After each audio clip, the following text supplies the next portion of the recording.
extreme sorrow and pain. Father told me that once I possessed all those elements, I would become the loom of fate, but despite his intentions for me, I never truly became the loom of fate. I was merely used as a means for its construction. In truth, I died the moment I set everything in motion.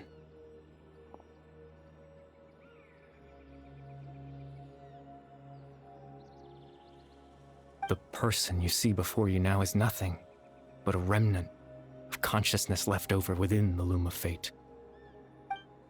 As for your question, the loom of fate is a device capable of weaving ley lines. In its primitive form, it can only be used to create and implant memories.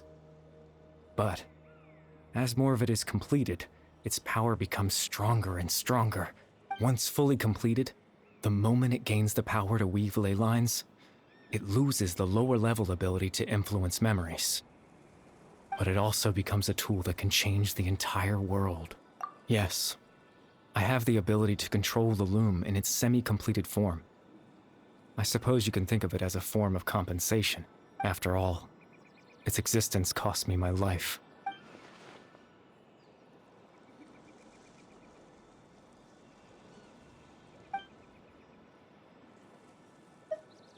Ah, that.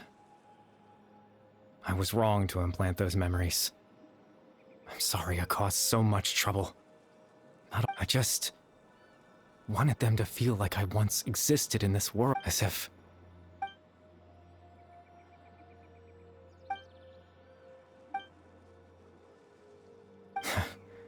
I know what you must be. Why would I do something But I had to know what it would be like if I had my own Chief Amadia, Baram, Granny Jahiyat, Atosa.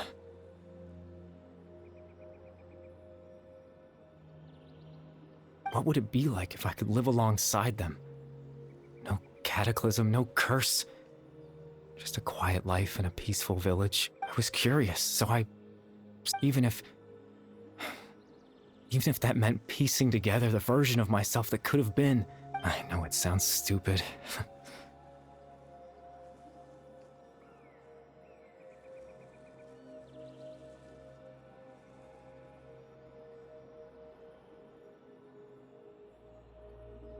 After all, my life ended a long time ago.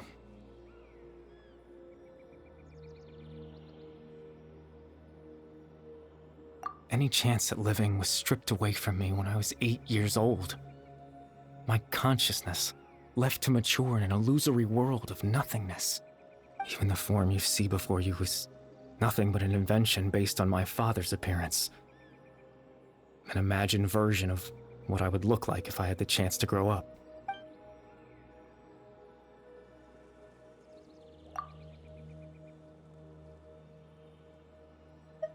I know. But there's nothing I can do to make them find me. If I could exist in the real world, I would return without a second thought and surprise them with the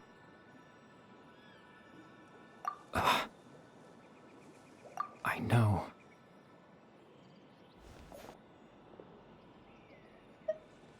Captain Dainsleif. Twilight Sword, you mean?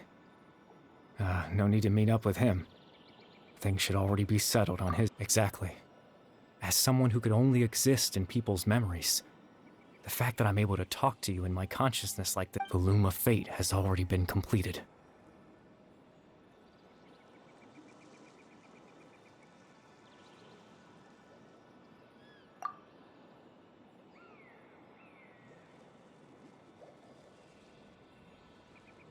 No need to worry about Captain Dainsleif. He's absolutely fine. The only reason he lost the eye was because I happened to guess exactly what he was planning. Captain Dainsleif has had the eye inside his body this whole time, hasn't he?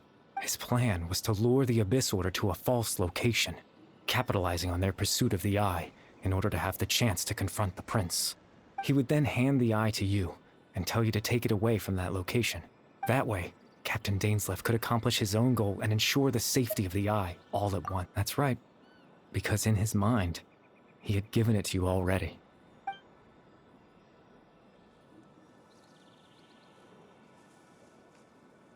before you two entered that false location. Traveler. Hmm?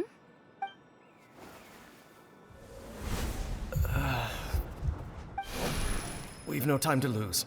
Let's head inside.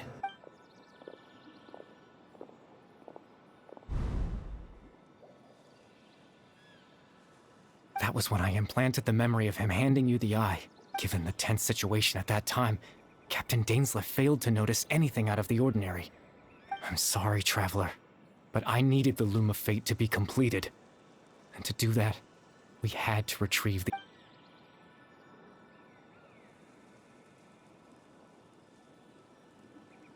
I promise I'm not trying to conceal anything from you, but I truly have no idea what the Prince is planning. Tevat's ley line system is deeply entrenched in the planet. Creating new ley lines can neither replace nor extend the ones that already exist. In the face of everything they could be planning, I fear I'm too insignificant to even get a glimpse of the bigger picture. In any case, I had my own use for the Loom of Fate, and my goal, at least, has been achieved. You remember my father, don't you? Clotar Alberic. I believe you saw him in your sibling's memory, after he used the power of the Abyss to restore consciousness to my hilichurl form. I suffered from an indescribable level of mental anguish. To comfort me, my father told me a story, that this was a fairy tale world where I had to take on the form of a little monster. That story managed to dispel my fears. Even if just for... My goal was simple. To use the Loom of Fate in its near-completed form, when its ability to create memories was at its strongest. To implant a specific memory into the minds of the hilichurls. In that memory, I would tell them a story, just like my father did for me. It was a story of fairy tales and love. But more than anything,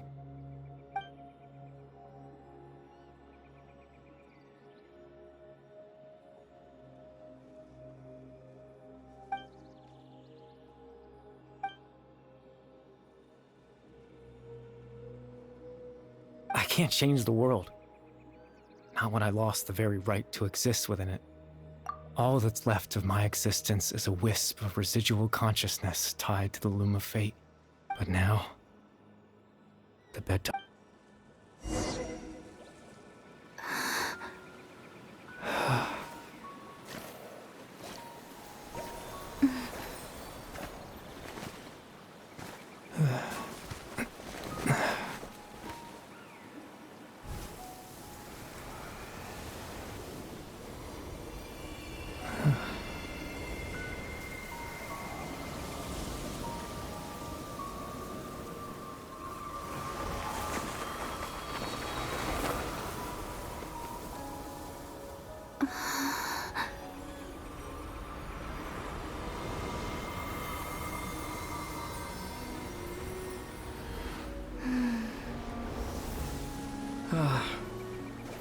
Looks like I was too late to see Kari Bear one last time.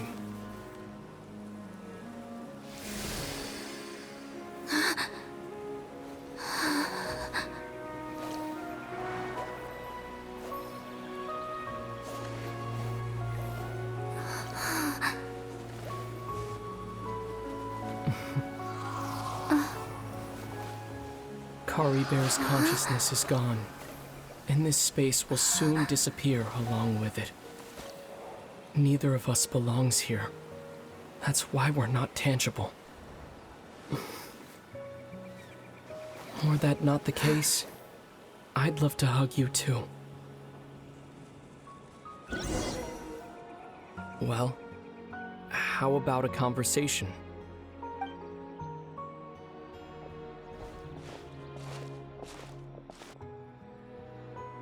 The chance to just stop and talk like this is certainly not easy to come by.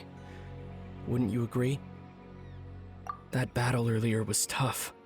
The one against Dane, I mean.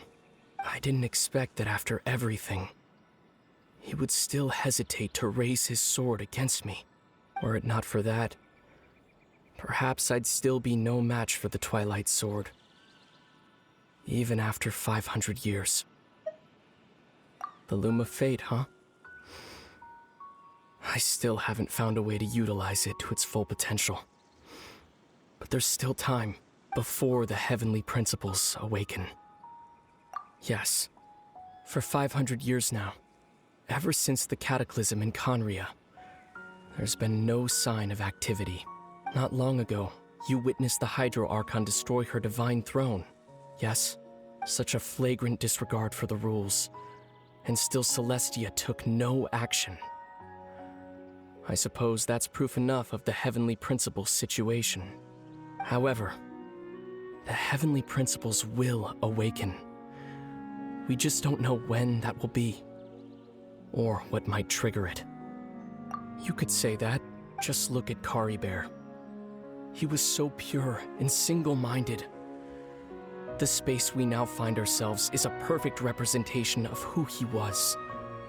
Quiet and peaceful, even as a hilly churl. Seeing the terrible sight within the mirror wasn't enough to taint his spirit. He brought comfort to the people of this world, even though he was denied the very right to be a part of it. So ask yourself this. Who was it that deprived him of that right to exist? Of course, that's only one example. My feelings about the heavenly principles are too complicated to explain in just a few words. Lumine?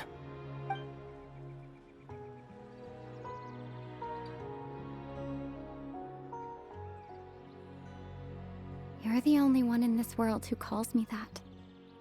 There's so much I wanted to ask you.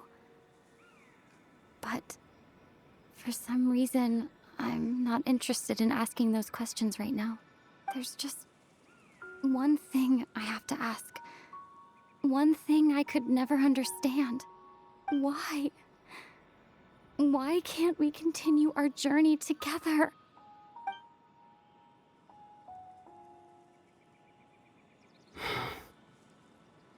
At the end of my journey, I arrived at a place known as the Sea of Flowers at the end. Do you remember? A long time ago, when we traveled between worlds together, you told me you wanted to find a place in the universe where that one flower was in full bloom. To have a place like that suddenly appear before me? Well, would you think of that as a coincidence? You mean? I miss you too, Lumine. But as this war continues to rage, and as I continue to seek that final answer, I don't even know how to face myself sometimes. Let alone my own sister. What's going on? This space has lost its tether. I doubt it'll be able to exist much longer. In fact, aside from our ability to physically interact with each other, there's something else you should know about this space. With Kari Bear gone, we won't be able to remember anything that happened here. Everything in this space will be wiped from existence, including all memory of our reunion. You're only telling me this now?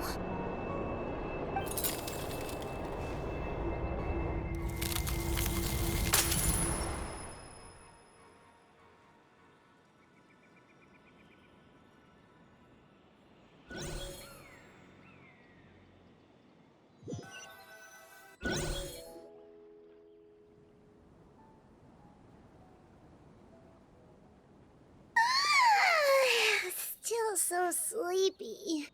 Paimon's head feels all fuzzy.